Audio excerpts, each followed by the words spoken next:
Nesse episódio, nós abordamos de forma física, sociopsicológica, cicatrizes emocionais, físicas, as cicatrizes da alma, as cicatrizes do cu.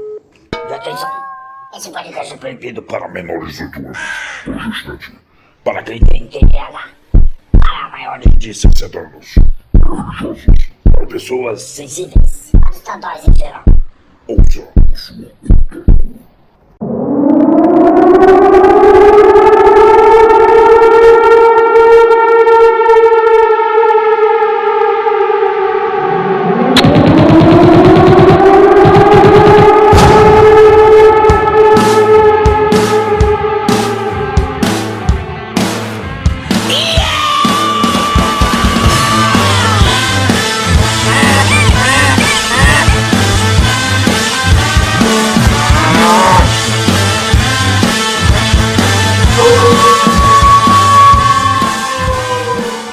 Filhos do Cabaré.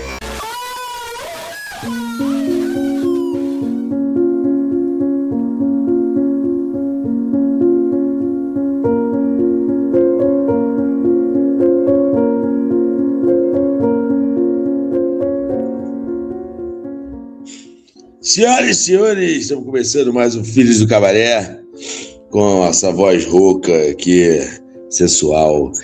Vou falar bem no seu ouvidinho. Deixa o like aí, porra!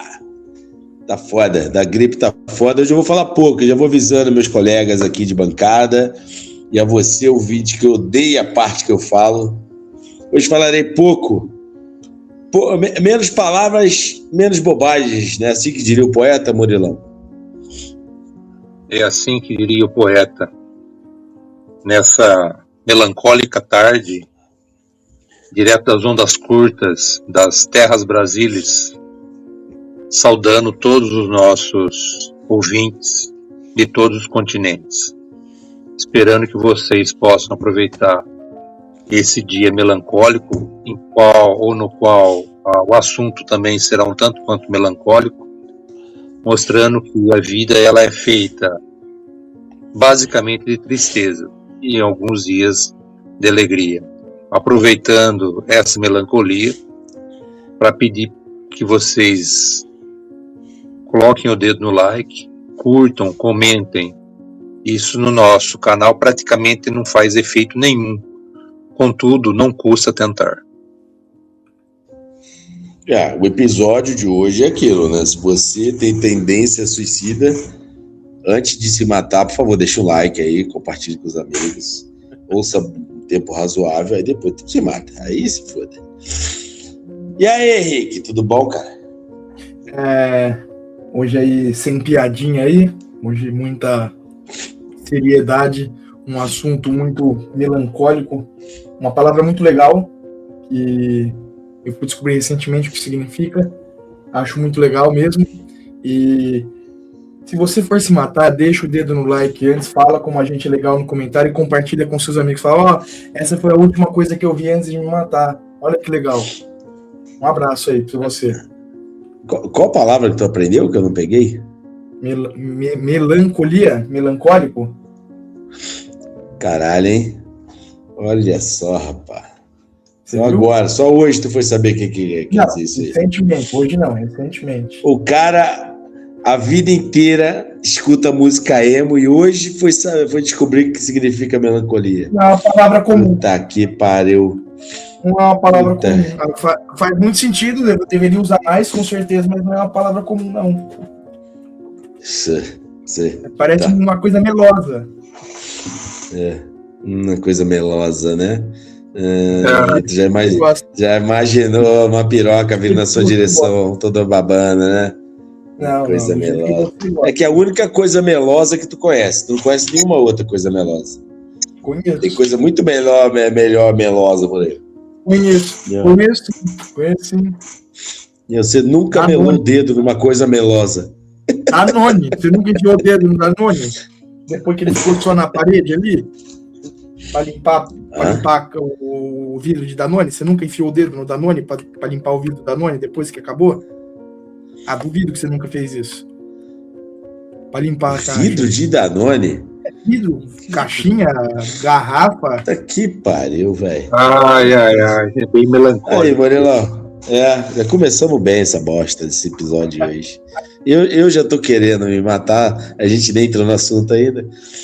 E aí, Vitor, tudo bom, cara? Salve, salve, rapaziada. Sempre uma satisfação estar com vocês aqui no Filho do Cabaré.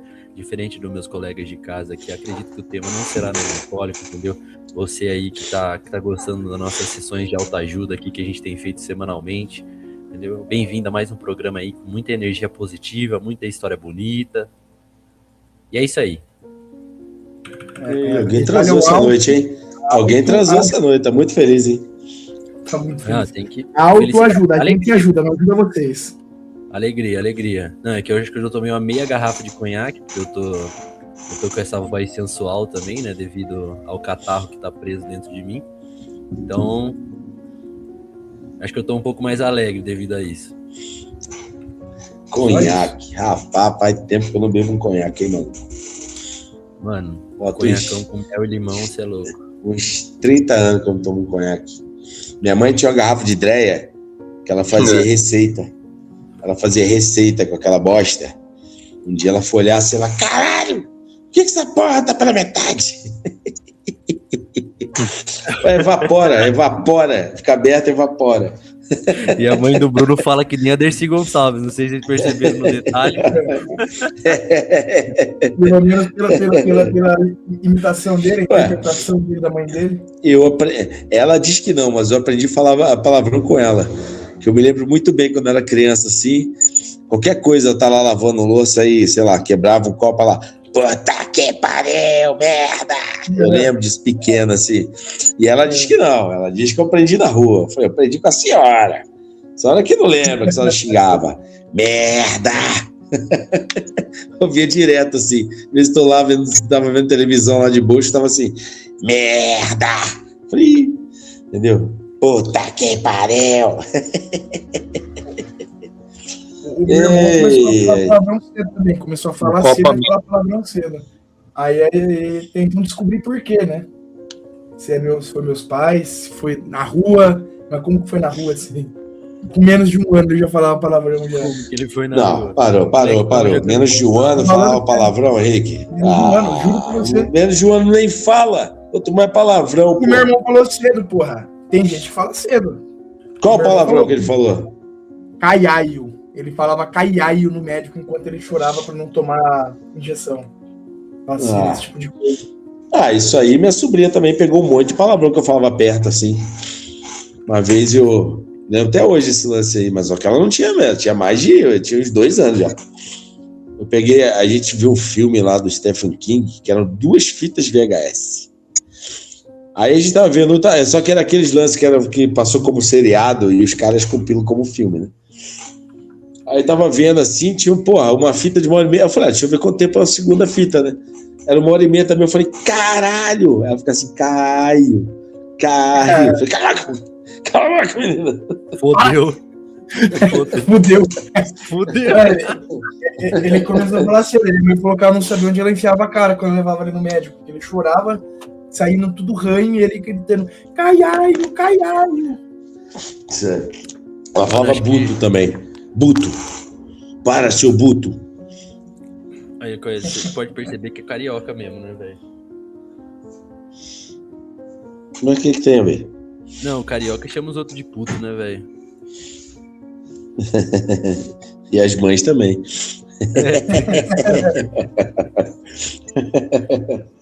Ô, Murilão, com quantos anos você foi falar palavrão? Você já era casado já, né, Murilo? Nunca falei palavrão. O Murilão é da escola Caio Ribeiro. Posso falar? Tá no horário já? Tá no horário. Pode falar. Ele é um bananão. Já passou lembra aquele cara? Quando a gente gravou o episódio sobre xingamento. Ô Murilo, eu falo muito PQP. Clássico. Episódio 20, primeiro episódio que esses caras participaram. Hoje em dia xingamento. Muito... PQP é o padrão, né? Padrão. Hoje em dia é muito melhorado. E o Murilão fala do cedo também. É o melhor de todos. eu acho que alguns xingamentos têm lugares, tá ligado? Tipo, arrombado. Arrombado é um xingamento que cabe perfeitamente no trânsito. Isso é. A sonoridade dele, de você gritar, tipo, arrombado, cabe num trânsito, entendeu? Mas o arrombado, ele não cabe mais quando você fala sem o cara ouvir? Tipo, puta, que arrombado esse maluco. Em vez de falar pro cara, não é mais aquele lance que você fala pelas costas? Eu gosto também do arrombado do caralho, que dá uma ênfase muito grande no arrombado. Cara, Henrique, meça suas palavras, irmão. Olha o que tu falou aí, cara. Que dá uma Porra, ênfase no arrombado. Tu gosta... Aí, Murilão, ele gosta do arrombado pelo caralho aí. Ai, cara. Tento aconselhá-lo, mas tá difícil, viu? Ele fala, não, arrombado pelo caralho. Porra. Mas... Bom, que nem, por exemplo, que lance tá... Que nem, por exemplo, a gente tá aqui gravando aqui, por exemplo. Aí, porra, aí um fecha o microfone enquanto o outro tá falando assim, fala, nossa, que arrombado. Eu achei, o arrombado eu uso mais no sujeito oculto. Entendeu? Do que falar na cara, assim. Entendeu? É que o trânsito não é bem na cara, né, velho? O trânsito é em movimento. Ah, não, então é isso que eu tô falando, arrombado do caralho. Acho que não fala direto pro cara, né? É que não, que também cabe às vezes. Ele faz do lado da janela do cara, ele fala e sai correndo. Não, de moto eu falo. Porra, é que, nossa, cara, é que tipo, mano, é que às vezes de moto, cada coisa que acontece, parça, você é louco. Qualquer coisinha que o cara faz, você já vê sua vida inteira passando na sua frente. Qualquer fechadinha. Ainda mais porque de moto você tem muito mais mobilidade, né? O cara pode estar do jeito que for ali, ou pode ser o triplo do seu tamanho. Você fala, seu arrombado, corno, filha da puta. Até o cara pegar o seu velocidade. Eu falo muito pra caralho. E porra, Helene esse dia tava me cobrando, assim. Você que gosta do arrombadão pra caralho. E aí, mano, a gente foi levar o Pitoco na veterinária. E, mano, ela falou que eu só falava assim, não, pra caralho, porra, não sei o que. Aí eu falei, mano, você nem percebe, né? Eu falei, não, mano. Aí no outro dia ela pediu desculpa. Eu falei, pô, desculpa, eu falei pra caralho. Eu falei pra caralho. Desculpa, falei, porra, pra caralho também, desculpa aí. Ela, não, imagina, não esquenta a cabeça e tal. Eu falei, mas, mano, eu nem percebo, cara. Isso sai assim, ó. Eu falando pô, eu me lembro uma vez, acho que a única vez que falei palavrão perto da minha avó, mano. E nem foi um palavrão assim, né? Eu só falei, pô, fulano é um cabaço. Porra! Caralho, velho. Levei um esporro da minha avó, mano. Falei, caralho. Falou brava, velho. Um bananão perto da sua? Não, falei cabaço. Cabaço, acho fulano era um cabaço. É meio ofensivo, né? Chamar de cabaço é meio ofensivo. Não sei, eu acho que não, porque cabaço Você é um cara inexperiente em algum aspecto, entendeu? Dentro do ambiente do trabalho tem muito cabaço. Tem. Esse podcast tem um cabaço. Exato, isso pode ter um comportamento de cabaço, né? Não necessariamente tem a ver com sexualidade. Com sexo, não sexualidade, animal. Com sexo. Vai botando mais dúvida na cabeça do Henrique aí. Ele já tem um eco fudido entre as duas orelhas. Eu tô tentando entender a diferença de uma de outra. O cabaço é mais quando você chega num cara assim e fala, porra, tu foi muito cabaço em fazer essa porra aí. É mais dando um esporro no cara e fala, porra, foi um juvenil do caralho. Você foi muito cabaço. Eu geralmente me sinto um pouco mal, porque quando eu ouvia ser um cabaço, geralmente vinha do meu pai e eu tinha feito merda. Por isso que eu fico, porra, que merda. Mas é aquele lance que, porra, tem puta de um cabaço, hein, maluco? É mais ou menos assim que eu vejo esse lance do cabaço. É uma coisa que me deixa um pouco triste. Então você traumático. Aí, Murilão, é o trauma. Eu tanto ouvi falar. Eu fui fazer direito, tanto ouvi meu pai falar, faz direito, moleque, vai tudo errado. O Henrique ficou com aversão a mulheres, porque o pai dele chamava ele de cabaço. por ser uma mulher, segundo o Bruno. Cada um tem as cicatrizes que a vida lhe dá. Né? Olha o gancho! Olha só! Fala dele. Olha só, rapaz! Que gancho é esse aí?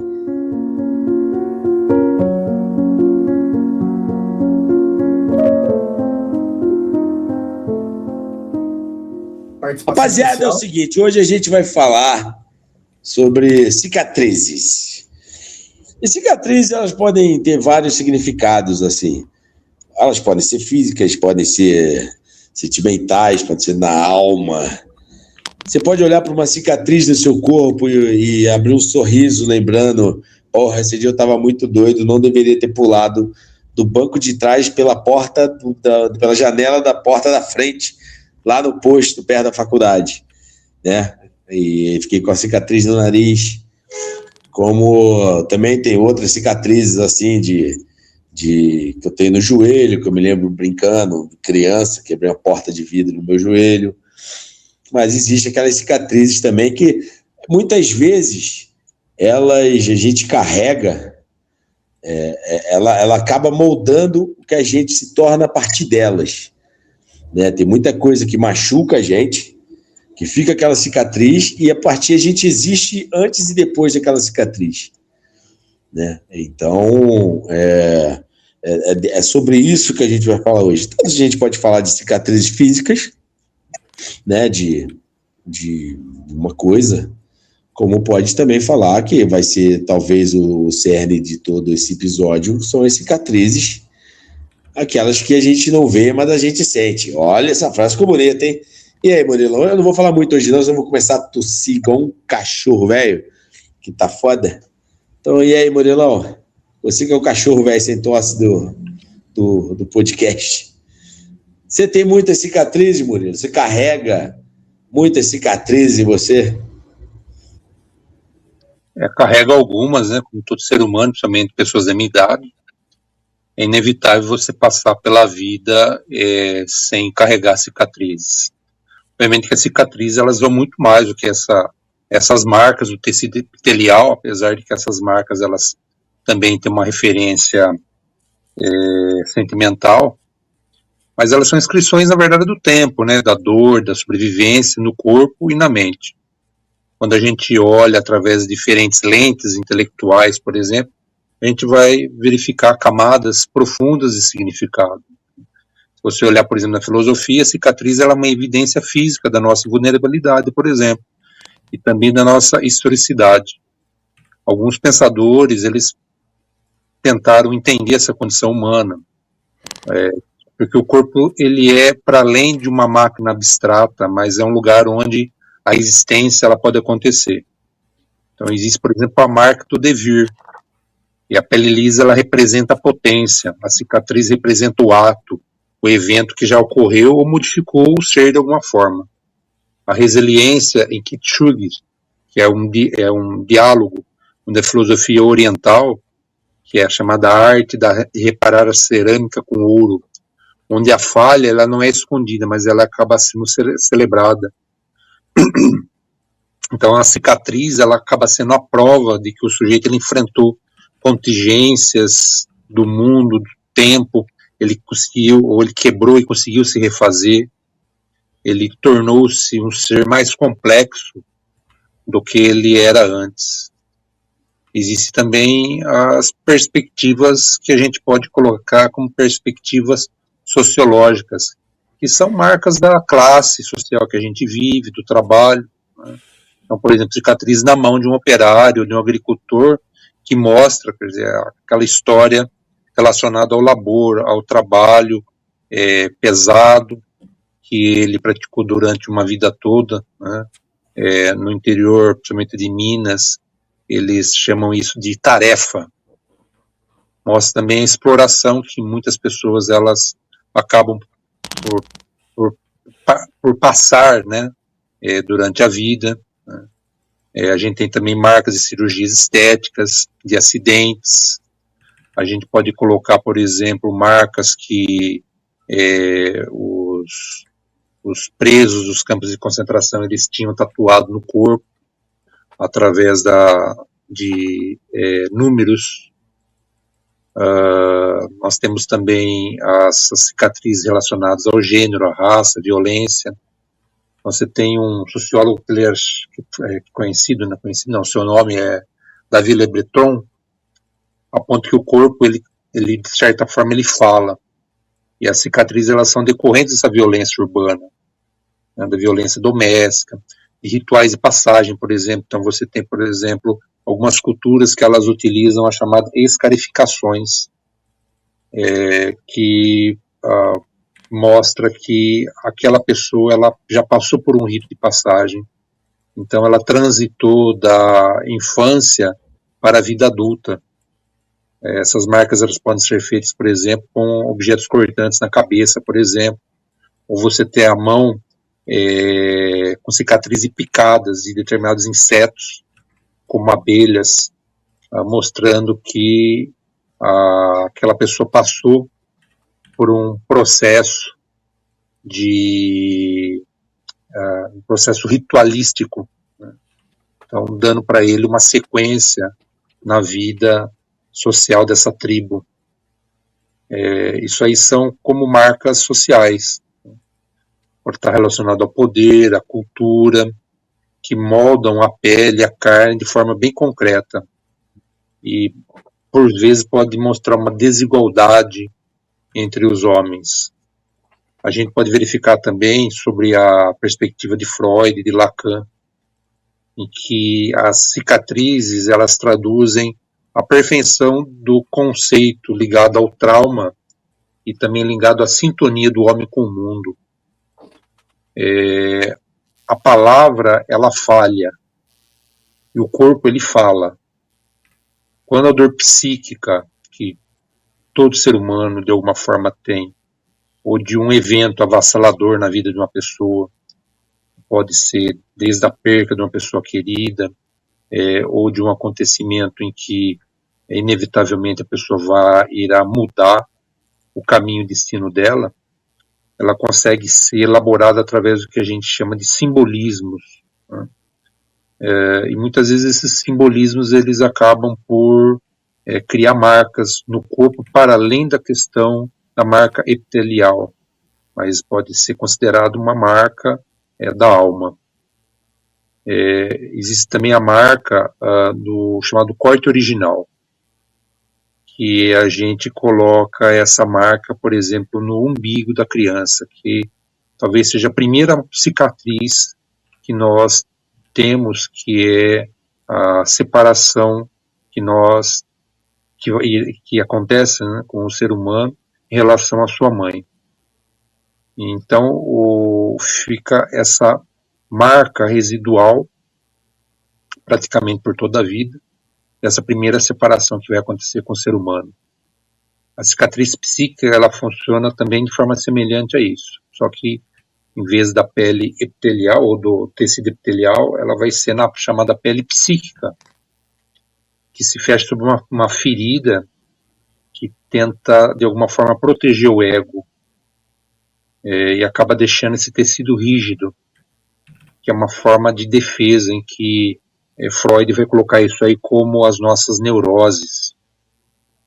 E a gente constantemente vai estar visitando esse tecido rígido. Muitas vezes esse tecido rígido, ele é uma cicatrização, contudo não é a eliminação total daquela ferida que foi formada um dia. Então a cicatriz, ela é o avesso, a gente pode considerar o avesso do esquecimento, porque ela garante de alguma forma que o corpo, a alma, a nossa mente se lembre sempre que a gente revisita aquilo. E ela é também de certa forma uma autodefesa, a tentativa, muitas vezes vã, de tentar apagar aquele processo que nós seres passamos em algum momento. Olha aí. Aí foi só abrir e vou começar a tossir. É uma cicatriz que eu tenho na garganta. E aí, Henrique? Pode falar, Diego. Pode falar. Segundo a analogia do Murilão, Seriam então os calos cicatrizes? Sim, de certa forma seria, porque os calos eles acabam representando uma questão laboral, Sim. mostrando que o Mão direita. tipo de trabalho, mas Pelo também na mão, não pelo na podemos mão é uma dizer que cicatriz? isso os canhoteiros também. Mas mariquita, maricota, para direita, para canhota. Mas se criou calo, a pessoa está precisando de um psiquiatra, né? Precisa rever seus conceitos também, né?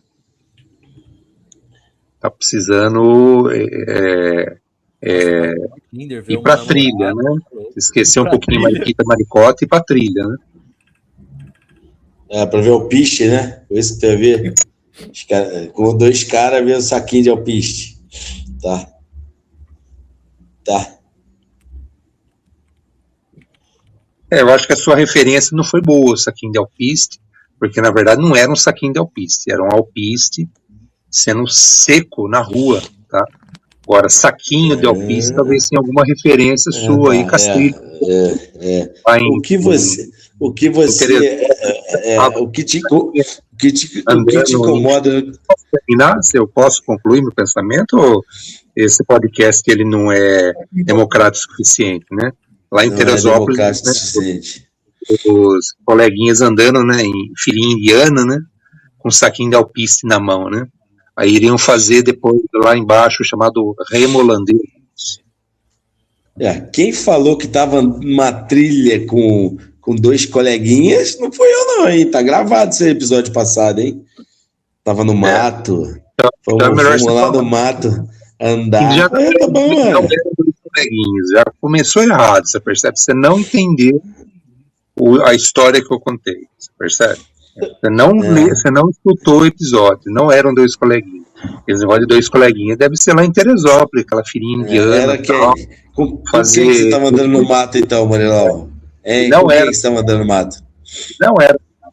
Era uma cidade, a gente andava na rua, não era no mato. Sei que não inventou mato. Você falou trilha. Tu falou trilha. Daí Freud pode explicar, inclusive. Né? Isso deixou alguma cicatriz em você, Murilo? Deixou alguma cicatriz em você? Isso aí a gente precisaria fazer uma análise psicanalítica para entender o que o saquinho de alpiste pode representar. Tem uma coisa que eu aprendi na vida, é o seguinte: quando o cara faz um esforço muito grande para defender um negócio, é porque tem merda. Eu falei o negócio e você tá, não, isso aqui é o peixe pra você. Quando começa assim, irmão, é porque tá quente, não sabe aquele negócio tá quente, tá frio. Agora eu fiquei curioso para saber qual é a relação do Iron Maiden com isso aí. Peraí, fala um de cada vez que eu não entendi porra nenhuma. Mas ninguém falou nada com nada. Henrique, você tá um pouco longe, cara. Mano, teu microfone tá uma merda. Alô! Eu acho que o Henrique tá com o microfone dentro da cabeça pra estar esse eco todo. Alô! Ô Henrique, você que gosta do arrombadão pra caralho, fala uma cicatriz aí que você carrega, velho. Se quiser falar dela, né? Como todo emo, eu tenho uma cicatriz no pulso, que eu passei estilete no meu pulso, mas não foi no momento de depressão, não foi no momento de nada, eu nem estava ouvindo música, eu estava tirando cola quente de um leitor biométrico que eu ia usar, e eu estava tentando tirar a cola quente dele com estilete. Estava tirando cola quente de quem? Do leitor biométrico. O leitor é um cara que tá valendo o quê? O leitor biométrico é um equipamento digital que você põe no seu dedo e ele lê a sua digital, sua biometria. E o mais engraçado é que o cara que me emprestou o estilete lá na escola, ele falou assim: nossa, Henrique, tomara que você se corte com esse estilete. Passou 2 minutos, eu voltei para a sala dele com o estilete dentro do meu braço e falei: olha aí o que você fez. Ele começou a dar muita risada na minha cara. Foi um dia bem engraçado. Olha o que você fez aqui, ó. E tá aqui a cicatriz até hoje, muito legal, muito bacana. Mas Caralho, o o Murilo faz uma abertura, fala da profundidade do tema, e o Henrique vem com uma tosqueza dessa. Vai tomar no cu, cara. Cara, Vai eu se vou falar agora foder, cara.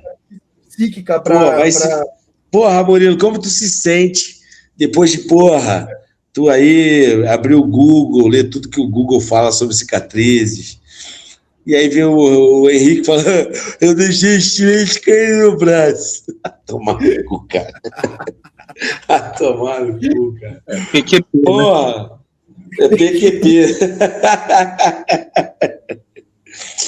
Porra, cara. Puta que pariu, cara. Esse episódio vai ser uma cicatriz na história desse podcast. uma cicatriz, tá aqui, ó, no meu pulso, aqui, ó. Um corte no meu pulso. Poderia ter sido fatal, vocês não estão entendendo. Poderia ter sido fatal. O estilete poderia ter me cortado mais, pô.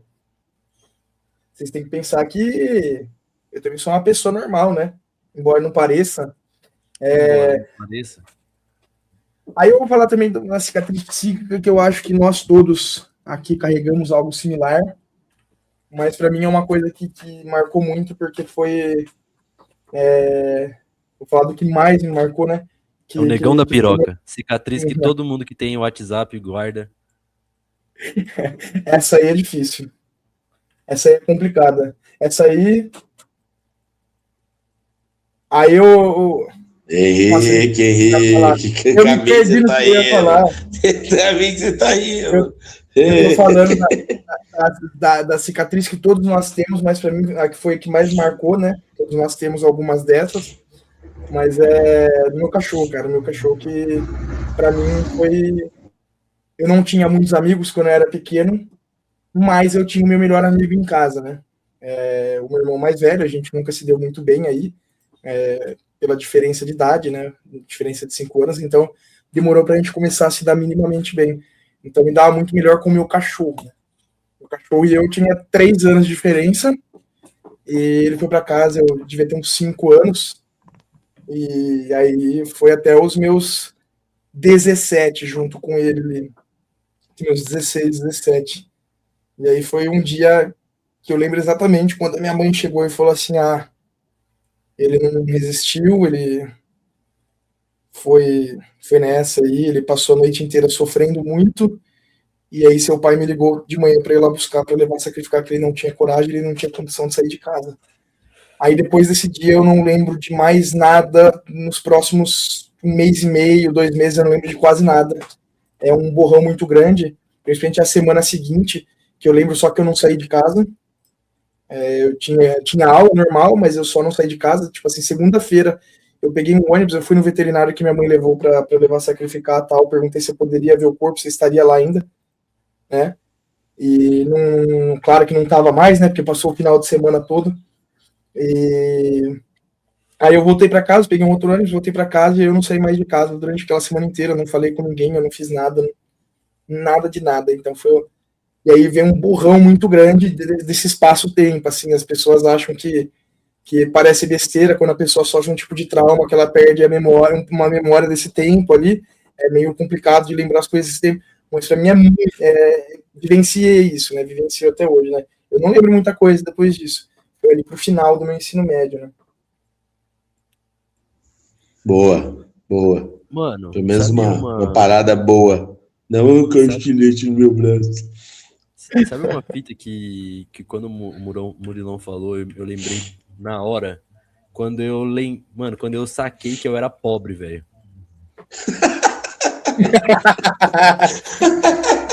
Eu saquei logo isso aí, eu saquei logo. Mano, eu nitidamente, cara. Quando eu saquei que eu era pobre, é foda. Velho, eu lembro muito caralho. disso.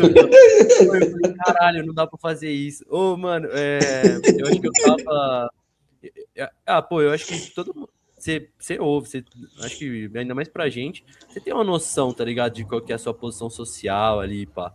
Só que eu lembro de uma vez, mano, que eu tava conversando com alguns colegas, que na época eu tava fazendo Fundação Home, e aí a galera tava falando sobre bolacha, tá ligado? Eu acho que eu tinha uns 12, 13 anos. A galera tava falando sobre bolacha, e aí eles falaram várias paradas que eu não conhecia. Tipo, pô, mano, eu gosto muito de chocuque, de biscoito Oreo. Aí eu, porra, velho, caramba. E aí eu, tipo assim, aí depois eu troquei a ideia com a minha avó na época, e ela falou assim, fi, quando a gente vai, as poucas vezes você vai no mercado comigo, eu nem passo lá na frente pra você não ver. Porque é meio, tipo assim, meio fora do nosso orçamento. E isso, mano, eu não esqueci nunca mais, velho. Tá ligado? E eu saquei assim, foi, porra, mano, ó, os caras tem umas paradas que de momento eu não posso ter. Essa foi boa, maluco. Eu lembro dessa porra, mano. Eu tô dando risada aqui sozinho, velho. Eu tive cedo, porque eu estudava em escola particular e os meus colegas, eles tinham dinheiro, né? Então, assim, eles sabiam muito cedo pra mim, porque eu tinha um colega, principalmente o meu colega que ia para os Estados Unidos 2 vezes por ano, porque os pais deles são médicos. Aí ele acabava indo até em conferência. Nossa, sabe uma outra fita aqui pra nós, pra gente que saiu um pouco algumas vezes, que é uma coisa que ainda tá marcada na minha cabeça, tá ligado?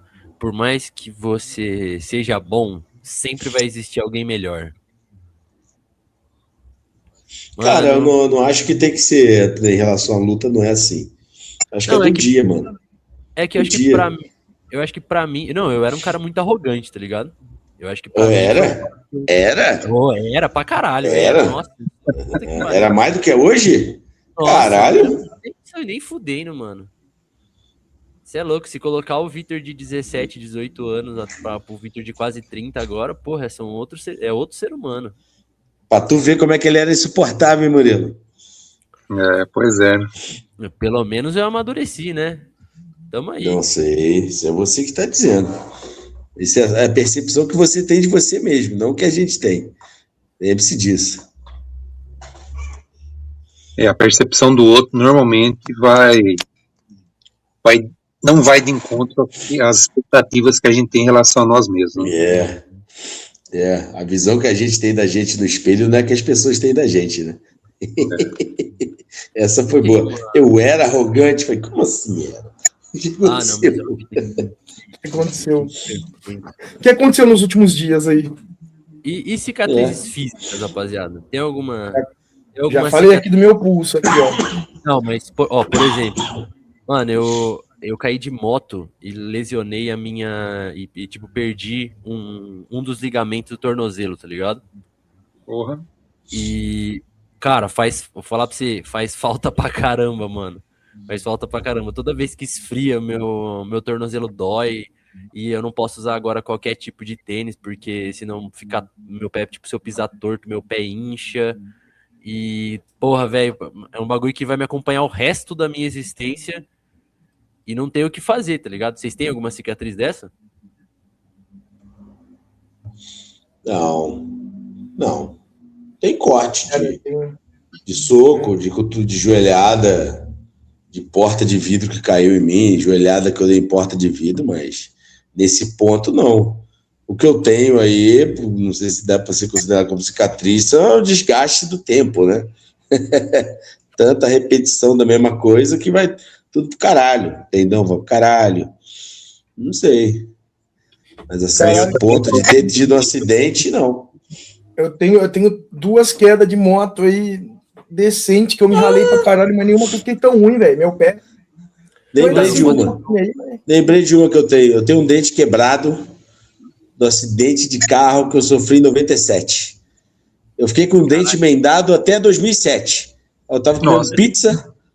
Eu tava comendo pizza antes de fazer a prova da OAB. E a prova da segunda fase e caiu um pedaço do dente. Eu tava comendo. Eu fiquei 10 anos com o remendinho. E de lá pra cá, nunca mais. Vocês nunca perceberam? É os 2 dentes da frente ali, o dente do coelho. Um dente quebrado do acidente de carro. Não sei se pode ser uma cicatriz que eu nem noto mais. Eu olho no espelho, eu nem reparo que meu dente é quebrado. Deve ser muito pouco, deve ser muito pequeno. É uma lasquinha assim, né? Boca. Você acha que eu fico olhando pra tua boca quando você tá falando?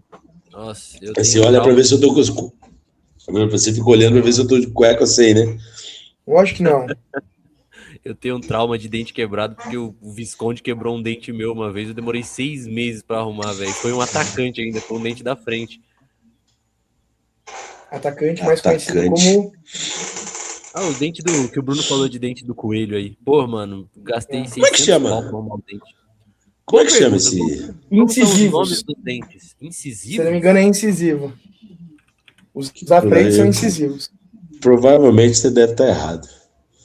Murilão, você que é enciclopédia de tudologia, O Henrique como é que está chama certo. esse?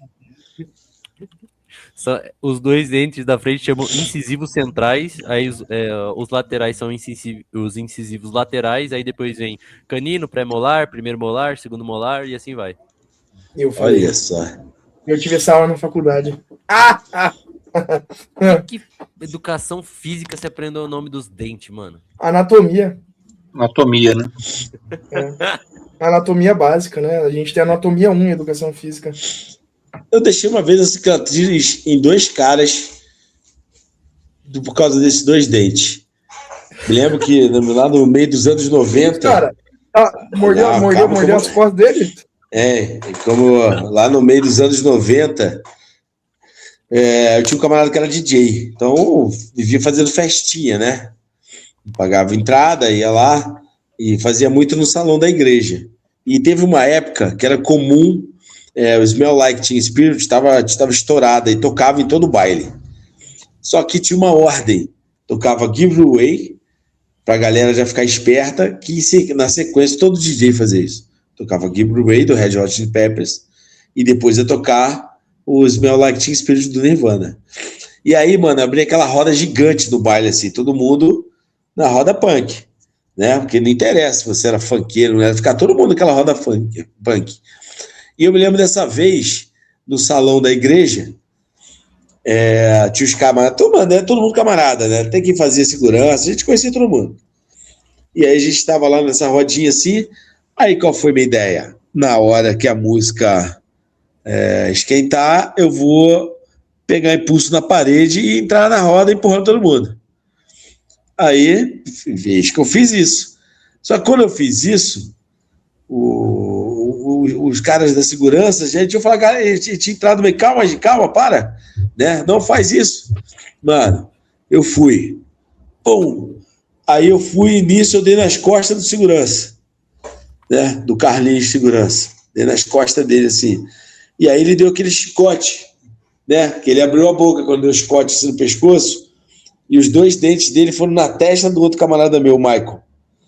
Aí deu aqueles 2 furinhos na testa do Michael e afundou os 2 dentes do Carlinhos. Deu prejuízo em 2, com uma idiotice de adolescência. Pois é. Lembro disso até hoje, assim. O Carlinhos saiu com a mão na boca, assim, e o Michael ficou olhando, assim. O Michael já era lesado naquela época. Tava olhando assim, mano, aqueles 2 gotículas de sangue correndo na testa dele. Os caras falaram, mano, você tá sangrando. Aí ele foi lá, era 2 furinhos do dente, assim, e o Carlinhos afundou os dentes lá. Ficou puto comigo depois, velho. Mas ele falou, mano, você também não tinha culpa, eu entrei no meio da roda lá, fazer o quê? Eu nem vi, mano, dei impulso e fui. Eu acho que eu já devo ter feito algo parecido com muitas pessoas nessa vida aí de show, provavelmente, porque ultimamente eu tenho tentado ajudar mais pessoas a se levantarem mais do que eu derrubo as pessoas. Mas é muito difícil, porque eu derrubo muita gente. Muitas vezes eu empurro uma pessoa e essa pessoa cai em cima de outra, que cai em cima de outra, nesse nível. Qual que foi o show? Foi no show emo. Aí no show emo, aí os caras ficam no chão. Ai, meu Deus, eu caí. No show do Limp Bizkit, velho. Não sei se eu falei pra você no dia. Eu empurrei um cara, esse cara caiu, aí tropeçou um cara no pescoço dele, que também caiu, e outro cara que tropeçou na perna dele também caiu. Eu só ajudei ele a levantar. Sabe qual é a regra, né, Henrique? Sabe qual é a regra, eu ajudei ele a levantar. Tem que ajudar quem tá no chão, porra. Não, eu sempre ajudo, é o que eu falei. A minha missão é tentar ajudar mais os caras a levantar do que deixar cair. Então, tipo assim, eu empurrei o cara, ele caiu, aí caiu um cara que tropeçou no pescoço dele, caiu o outro cara que tropeçou na perna dele, mas eu ajudei ele a levantar. Aí os outros 2, o resto do pessoal ajudou. Mas eu levantei o cara sozinho. Mano, foda, cara, foda, essas coisas acontecem mesmo, velho. Pensando, eu pensei nesse programa Cicatriz porque ano passado aconteceu uma situação comigo que foi, tipo, me deixou uma cicatriz e foi a situação mais vergonhosa, tipo, uma situação extremamente constrangedora, tá ligado? Tinha, eu tava saindo de casa, a gente tava num bar, tá ligado? E aí, eu levantei pra pegar uma cerveja e tinha um grupo de mulheres, assim, conversando, tá ligado? E, mano, não sei se as meninas estavam conversando lá. A hora que eu passei, a menina não tropeçou em mim, ela tropeçou em outra pessoa. Mas, tipo, a hora que ela foi cair, ela agarrou na minha camiseta.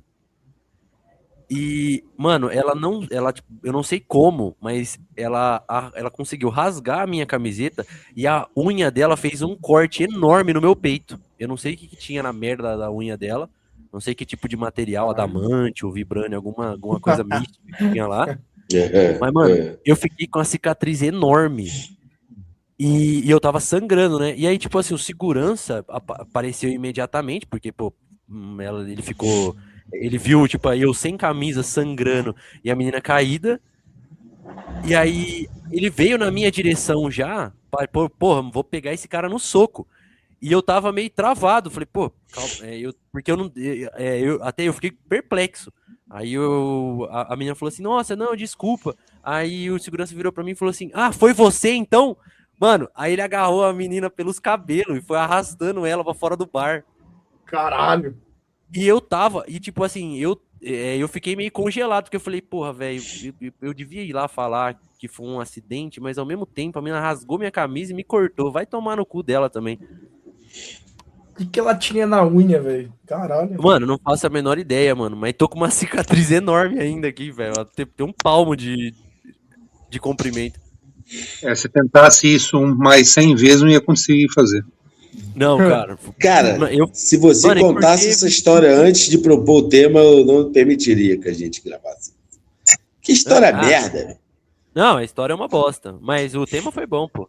Tô aí chovendo temas bons. Fiquem ligados aí pro próximo tema aí que vai ser comparações. Pô, me diz uma coisa aqui, vocês dois, vocês três aí. O que machuca mais? Cicatriz física ou cicatriz lá na alma? Ah, o Yuri Alberto. O jogo do Yuri Alberto machuca mais que a cicatriz na alma. Pô, tu tá falando Nossa. aí, mas eu tenho uma cicatriz de relação ao futebol que eu brinco, falo isso pra todo mundo, a maioria das pessoas não acreditam. E eu falo sério quando eu falo isso. Se o Vasco tivesse vencido aquela final do Mundial contra o Real Madrid lá em 2000, lá em 98, eu seria outra pessoa hoje.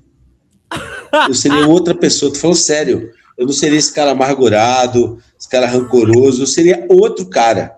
Sem zoeira. Eu não falo, eu não tô falando de zoeira, mano. Aquilo me machucou profundamente de um jeito que existe um Bruno antes e depois daquele dia. Entendeu? Porque eu esperei 20 anos da minha vida para ver aquilo e ver o negócio escapar dos dedos assim, por conta do Vitor, que lateral filho da puta, que deu um carrinho quando não precisava. Então, esse próprio cara do Real Madrid falou, mano, a gente não aguentava mais, mano. Ele tava enrolando no jogo para ir pros pênaltis. E aí acharam o gol aos 42 do segundo tempo. Mas, mano, aquilo ali me moldou de um jeito, sem zoeira, cara. Eu sou um cara assim, amargo, rancoroso, por conta daquele dia ali. Aquele dia ali, meu. A da alma pega mais. Pega muito mais, pô. Pega muito mais. Você vai lembrar quando você vê ela. Quando faz frio e dói, igual no caso do Vitor. É que eu acho que essa cicatriz da alma, velho. Né, mano? Esse é o problema. Você tem que, tipo, é por isso que as pessoas. Tá baixo seu áudio, mané. Mano, eu acho que essas cicatrizes não fecham, tá ligado? Pra você, porque. Você tem. Mano, tem cicatriz porque, caralho, velho, eu tenho uma parada que me incomoda tremendamente e que. Nossa, que eu não consigo esquecer. Que é, por exemplo, a saída do Roger Guedes do Corinthians, tá ligado? Que pra mim foi a coisa mais irrelevante do mundo. Mas eu tava trocando ideia com meus amigos, alguns corintianos também, sobre esse evento específico. E aí a galera falando que, pô, mano, Roger Guedes nos abandonou. E eu falando, caralho, velho, sério. O Corinthians, mano, um lugar de... Mano, nós tem um monte de ídolo, entendeu? A gente não é menor que um monte de time aí, um Vasco, por exemplo, que tem seleções lendárias. Porra, velho, e vocês estão viúvos do Roger Guedes. Nossa, cara, vai tomar no cu, mano. Isso me dói na alma, mano. Não, isso aí é foda. Quando o cara é viúva no jogador, tu fala, mas caralho, esse cara não fez a menor diferença a existência dele. Ele só tá aqui porque a gente tá na merda fodida. No altos tempos, esse cara nem passava na calçada. Tipo Coutinho no Vasco agora. Áureos tempos. O Coutinho, cara, na moral, o Edmundo uma vez falou uma coisa. Falou, mano, as pessoas falam, mano, o Coutinho nunca jogou pelo Vasco. Ele jogou até completar 18 anos, jogou um ano, né, jogou pouco da Série B em 2009 e jogou 2010. Mano, num time que era muito fraco, pouco jogou, que era um moleque mesmo, né, entrava pouco. E, mano, o Coutinho não é esse ídolo do Vasco. Se você perguntar para um Vasco, o Coutinho pode ser ídolo do futebol brasileiro, né? De alguma forma, pelo que fez no Liverpool e tal. Tido como o segundo melhor jogador da geração do Neymar, né? Beleza, ser ídolo de muita gente. Fala, pô, o Coutinho do Liverpool, o pessoal que acompanha. Mas do Vascaíno mesmo? A galera tem, legal, cria aí que saiu daqui, fez sucesso no mundo, jogou Copa do Mundo e só, cara. Tá ligado? E só. Hoje em dia, se perguntar para um vascaíno, ele vai falar que sente muito mais falta do Ryan do que do Coutinho. É disparado. Fala, não, pô. Exatamente. Entendeu? Aí, mano, é o que eu sinto quando um Corinthians que teve um jogador que nem o Sócrates, que recentemente foi evidenciado no documentário holandês como um cara foda pra caralho, ficar viúvo ou ficar defendendo o filho da puta do Yuri Alberto. Deixa o cara aí, deixa o dinheiro entrar pro Corinthians, é isso, é simples. Rapaziada, eu vou ter que me ausentar aqui. Um abraço pra vocês, obrigado aí, boa semana. É nóis. Até. Valeu, mano. Valeu. E você? Pegando carona no que o Gustavo falou, a seleção de 82, eu também seria uma pessoa um tanto quanto diferente, e eu diria só mais. Uma coisa. Ô Murilo, peraí, quem falou? O Brunão. Não fui eu que falei. Mas tu não falou isso, tu falou outro nome. Tu falou Gustão. Não, falei, pegando carona no que o Brunão falou. Você falou do Vasco, a seleção de 82. A ligação Vasco e a seleção é muito parelho. Boa. 82, boa comparação, Vitor, com o seu episódio. Pode falar, mano, vou te interromper mais não. Obrigado. A seleção de 82, se ela tivesse ganho, eu também teria uma relação acho que diferente com o mundo, inclusive com o futebol. E acredito que as seleções que viriam seriam seleções diferentes. E eu acredito também que o Brasil ele teria uma relação com a sua história diferente se aquela seleção de 82 tivesse ganho. Mas muita gente... para muita gente ali foi o fim de uma era, né? Apesar de, aí você pega 86, que tinha muitos caras de 82 que estavam em 86. Mas o que aconteceu em 82, você nota assim para uma galera, você vê repórteres, jornalistas, cronistas, críticos da época, eles falando, você nota ali neles falando ali que aquilo ali determina o fim de uma era, o fim do futebol bonito, o fim do futebol brasileiro ali, como ficou conhecido no mundo. Foi ali que acabou. O chamado fim do futebol arte, né? Então, ali acabou. Os caras assim... mas acabou que assim, não que eles chegam assim, acabou. O sentimento para eles, que acho que é o pior, né? O sentimento deles ali, no íntimo deles, assim. Não é que eles chegaram assim e decretaram, não, acabou o futebol arte, não. No sentimento, no interior de cada um deles ali, eles vivenciaram o fim do futebol arte, né, da seleção brasileira ali, do auge do futebol da seleção brasileira, do futebol brasileiro, não só da seleção. Eles vivenciaram ali naquele momento e você vê que eles externalizam isso, que é um sentimento de que eles têm, que ali acabou. Entendeu? Que ali acabou. Que eles falaram, mano, ali a gente viu a última dança do futebol bonito no Brasil. E realmente, mano, pô, aquilo cara, você pega pra ver os melhores momentos, cara, é mágico, cara. Você abre um sorriso. Você pode ver 500 vezes aqui os vídeos de melhor momento da seleção de 82. Você abre um sorriso, cara. Que tu fala, porra, olha como que o futebol pode ser um esporte foda. Entendeu? Aquilo ali, na verdade, é uma representação através do esporte, da arte, né? Tanto que falam que é a morte do futebol arte, e o que vai, na verdade, a partir dali predominar é o futebol força, é o futebol preparo físico, é o futebol eu vou me retrancar e vou ganhar, nem que seja de 0,5-0. Você vê que depois daquilo ali, não teve um time assim que encantou o mundo. Você fala, caralho. Tiveram grandes times, o Barcelona do Messi era foda. Sei lá. Eu falo outro time aí que possa ter encantado os outros aí.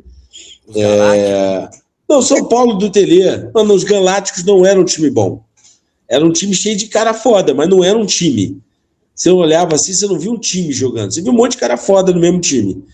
Mas, por exemplo, o São Paulo do Telê foi não do mesmo nível de 82, mas, pô, era um time muito legal de ver.